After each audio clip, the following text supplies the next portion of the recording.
जब हम दिल्ली से नोएडा शिफ्ट हुए तो नोएडा से दिल्ली जाना मेरे लिए पॉसिबल नहीं था। लेकिन घर में बैठ के मन भी नहीं लग रहा था, तो मैं हमेशा सोचती रहती थी मैं कुछ ऐसा करूं कि मेरा काम किसी के काम में आए। मैंने बच्चों को पहले तो बुलाकर पढ़ाना शुरू किया, लेकिन बच्चे भी कभी आते थे और कभी नहीं आते थे। नमस्कार, nishamadhulika.com में आपका स्वागत है।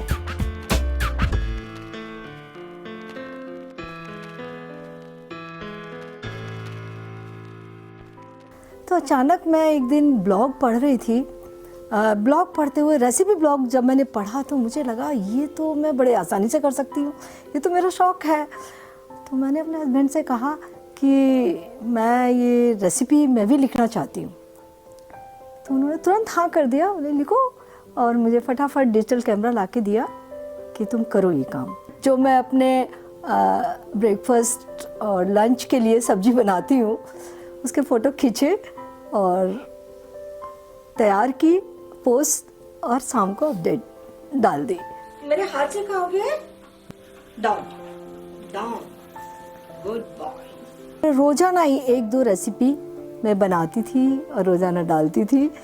मेरे ब्लॉग में 100-150 रेसिपी हो गई। थोड़ा सा बड़ा हो चला था, तो मेरे बेटे ने बोला, मॉम ये तो आप ब्लॉग में नहीं, अब आप इसे वेबसाइट में कन्वर्ट करो, मैं आपके लिए एक वेबसाइट बनाता हूँ। मेरे व्यूअर्स मेरी तारीफ़ें करते थे और उनको कुछ करने को उनको भी आसान लग रहा था, लेकिन फिर भी वो बार बार कह रहे थे कि निशा जी अगर आप वीडियो बनाएं तो हमारा ये काम और आसान हो जाएगा। लेकिन वीडियो शुरू करने में थोड़ा सा समय लग गया, क्योंकि कैमरे, लोकेशन कि कहाँ करें काम। 2011 में मेरे वीडियो शुरू हो पाए। तो अभी मुझे कैमरे की ओर, आपके कैमरे की ओर देखना है।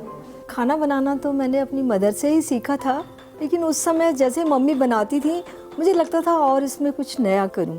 तो वो मेरा कुछ टेस्ट था कि मैं और उसमें कुछ नया ऐड करती थी।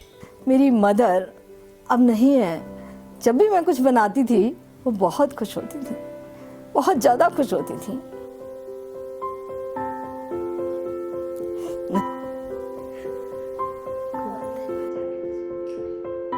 पहले व्यूअर्स, बाद में पैसा। तो उस काम के लिए हमें मन से काम करना होता है और लगातार काम करना होता है, और टाइम लिमिट भी थोड़ी सी ज़्यादा करनी होती है। ऐसा नहीं सोच सकते कि हमें 6 महीने में पैसे मिल जाएंगे या हमें साल भर में पैसे मिल जाएंगे, ये निश्चित नहीं है। कभी कभी हमें ज़्यादा टाइम भी लग जाता है। तो काम आप कर रहे हैं और मन से कर रहे हैं, आपके पास व्यूअर्स आ रहे हैं, आप काम को लगातार करते जाइए, बिल्कुल आप पैसा भी कमाएंगे, ये निश्चित है। कमेंट्स में जनरली रेसिपीज़ के बारे में, निशा जी हमने इसे बनाया, बहुत अच्छा बना, मुझे बहुत सारे कमेंट्स मिले, ये सारा श्रेय आपको जाता है। तो रियली मुझे ऐसा लगता है काम आपने किया है, ये श्रेय मुझे नहीं जाता, ये आपको ही जाता है। जब मैं रेसिपी बनाती हूँ तो मेरे माइंड में रहता है सबसे पहला सवाल कि हाँ ये चीज़ें आसपास मिल जाएंगी, दूसरा सवाल ये आसानी से बन जाए, एंड थर्ड सवाल ये जल्दी से भी बन जाए, ज़्यादा देर ना लगे। क्योंकि आज हमारी सारी जनरेशन वर्किंग है, चाहे लड़कियां हैं चाहे लड़के हैं, बाहर वर्क करते हैं, घर में उन्हें खाना भी चाहिए अच्छा, तो वो जल्दी बना लें, आसानी से बना लें, ये दिमाग में मेरे पूरे रहता है। आज हम रवा टोस्ट बनाएंगे। ये बहुत ही आसानी से और बहुत जल्द बन जाते हैं। धीमी मीडियम।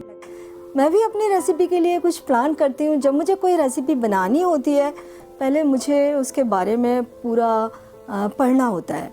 एक जगह नहीं, कई जगह पढ़ना होता है। इसके बाद मुझे अपने हिसाब से अपनी किचन में बनानी होती है कि इसको मैं आसान कैसे करूं और कैसे करूं कि ये जल्दी बन जाए। मेरी प्लानिंग पूरी हो जाती है, इसके बाद मैं वीडियो बना देती हूँ, बहुत आसान हो जाता है। थोड़ा सा इंग्रेडिएंट के बारे में अपनी डायरी में लिख लेती हूँ, तो वो मेरे लिए बहुत ईजी हो जाता है। शायद मेरे व्यूअर्स को लगता है कि इतना ढेर सारा मैं रोज़ाना बनाती हूँ और ये खाता कौन है, तो मैं उन्हें बिल्कुल सादा तरीके से रिप्लाई देती हूँ। वाकई में मैं इतना सारा खाना एक बार में नहीं बनाती, रोज़ाना मैं 1 या 2 रेसिपी वीडियो करती हूँ तो उसमें खाना बहुत थोड़ा रहता है, कभी ज़्यादा होता है तो वो उस तरह का होता है जिसे हम कई दिनों तक रख कर खा सकते हैं। और मेरी जो वर्किंग टीम है और मेरे परिवार के लोग हैं वो सारा खाना चट कर जाते हैं। मैंने जॉब तो नहीं किए, बहुत जॉब तो कम किए हैं, अपने काम ज़्यादा किए हैं मैंने। सबसे पहले मैंने टीचिंग की, वो मेरा जॉब था। मैंने मार्केटिंग भी की है, स्क्रीन प्रिंटिंग सिखाना, तो ये मेरे सारे काम थे। बाद में अपने ऑफिस में अपने हस्बैंड के साथ मैं जुड़ गई तो फिर मैं अपने ऑफिस को संभालने लगी। एक्चुअली में जब मैंने वीडियो शुरू किए थे तब मुझे बोलना भी नहीं आता था, सच्चाई ही है। मुझे ऐसा लगता है कि शायद मेहनत से काम करना और उसके बारे में ज़्यादा ये नहीं सोचना कि मुझे इससे क्या मिलेगा, मुझे अपना काम करना है और मेरा काम किसी के काम आए।